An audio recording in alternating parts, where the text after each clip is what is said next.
Game week 3 is here on the horizon, ladies and gentlemen. We're going to take a look at my team selection, see who I've transferred in, who I've transferred out, why. And this is Fantasy Football G.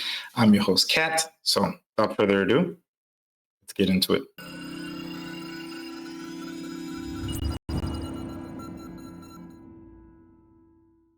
All right. First things first, guys. If you don't know, Fantasy Football Hub is the tool that I use here that really helps me make my decisions as to who I should bring in, who I should bench, and who is also going to be the best captain as well. So if you're looking for really good help, then you should check it out. Use the link in the description below where you can get 50% off.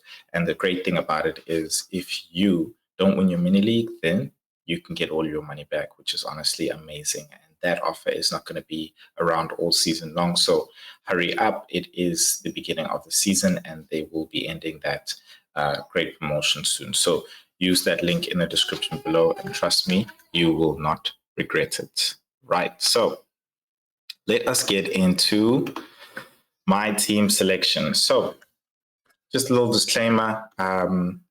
You will be seeing this most likely a bit shortly after a lot of the press conferences, but I've had to pre-record this because I'm moving from Durban across the country to Cape Town. So yes, Cape Townians, I'm going to be a part of you guys now.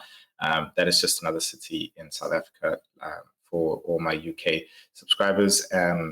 But I'm just mentioning this so that if there's any news I haven't mentioned, then you know that's why I'm not really mentioning it. But I have already thought about everything. So let us get into this. In terms of the transfer that I've brought in, it is a surprise transfer, and I will mention him when I get to him. So stay tuned for that. In goals, what I'm going to have is Sals, who performed really well over Pope last game week. And I did say that I feel as much as I rate Newcastle's defense over Nottingham Forest, I felt that Nottingham Forest will be able to keep a clean sheet against Southampton. And that's exactly what happened. So call it luck, call it what you want to call it. Yeah, very happy about that. That is my goalkeeper choice. As for the defense, I'm still going to go with Gabriel, who've got a Brighton at home. In all honesty, I think Arsenal can concede. But we'll see. They are great at home. I think Brighton's just been a very good team, guys. I'm not going to lie to you. So there's really no option there. I don't see a lot of clean sheets this game week, in all honesty. I think even when you move on to the next player, which is Trent Alexander-Arnold against a Manchester United away, Liverpool have had a very great preseason showing that they can keep a clean sheet against them, but this is going to be at Old Trafford. It's going to be a totally different game intensity as well as opposed to preseason. So I don't see a clean sheet there, but hopefully we can get a goal from Gabriel and an assist from Trent Alexander-Arnold. And then moving on to Byrne, who almost scored in the previous game week. And I'm really hoping that he can put something up as well and keep out Tottenham, who have proven to also struggle when going up against a fortified defense, in all honesty. And I think that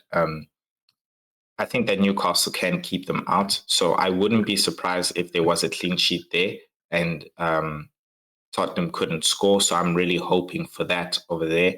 Going into the midfield, Eze, price didn't drop as the time of recording. It was meant to drop on the Tuesday night, but I woke up and it hadn't. So I'm hoping by this day as well, it hasn't. And I'm very thankful for that. I was going to eat that price drop. But I think he is an asset that for those who have kept, he is somebody who is going to produce for us in the long run. So I decided to keep him and not be the one for him to transfer out. The one that I did bring in is the Brian Mbeumo. I am targeting that fixture against Southampton. He came in for a Brendan Johnson from Tottenham, who hasn't been performing for me. That last game was the final straw, considering they scored 4 goals and he had absolutely no involvement in it, yet being one of the front 3. So I just hope Brian Mbeumo, being a penalty taker as well, being highly involved, will be able to get something from that Southampton game, as well as him being a very good differential. Hopefully I could break into the hundreds with this one as well if he performs, and the rest of my team as well. Diogo Jota covering me there for the Liverpool game in the attack against Man United. He's been performing really well, so honestly, there's no need to move him around or anything like that. Gibbs White was the man on my bench the last time, so I have decided to put Wood on the bench, hoping that his form carries through. Speaking about Gibbs White, they are playing a Wolves who suffered a huge defeat. It is still a bit of a benching headache, but Wood hasn't necessarily been performing. And, like I said, in terms of minutes, Gibbs White is more locked in for more minutes in these games. So I'd rather have him. And that is the decision I should have made the last time. So not going to make the same mistake again. I'm going to have him in the team. Then going on to Smith Rowe, a no-brainer. He scored in the previous game, hoping that he can continue to build up his minutes to play a lot more minutes so that he has a lot more opportunities to get a bigger return in the games. He's playing Ipswich away, which could honestly be a very good game for them as well. And hoping that he can also get a bit of a big return as well. He's one of the players whose prices have risen if you haven't gotten him. Then going on to the strike force, Haaland there with the captaincy armband. It's really a no-brainer. Not feeling brave this time as much as it's the beginning of the season. I actually was considering captaining Brian Mbeumo, but I just felt like rather stay safe, stay with the pack, and let him be a differential outside the captaincy. Hopefully he can help me gain the edge on other teams, but to just move with the crowd and stay ahead, I think the best thing is to actually captain Haaland and rather let people below me try and cover the ground by captaining someone else rather than me losing ground by captaining someone else. So that's really the strategy here in staying ahead. Hopefully it works, and only time will tell. But Isak there is a player which a lot of people have also been disappointed by. Had a red card in the first game. Second game, should have grabbed something. Had a header. Man, yeah, Isak is just something else as well, guys. But he's one of those players where you have to just be patient. He's definitely going to return on penalties as well, same as Haaland. So we got 4 penalty takers in this team, which I'm very happy about right now. Possibly 5 actually between Gibbs and Woods, depending on who's actually going to be taking those penalties. But really hoping he can bring something home, considering he's playing Tottenham at home, who we know have a very leaky defense.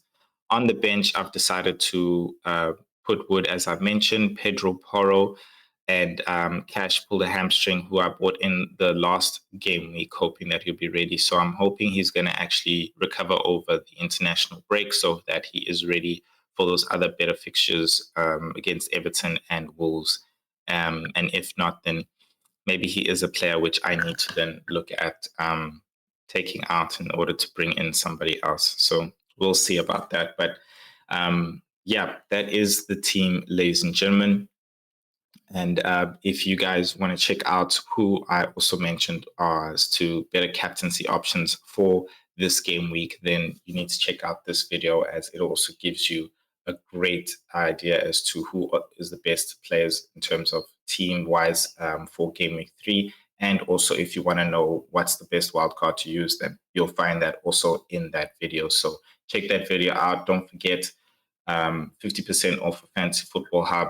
The link is in the description. Go out and get it. That offer won't be out for a long time now, considering we are into the season. And all I have to say is good luck for game week 3, guys. See you in the next video. Peace.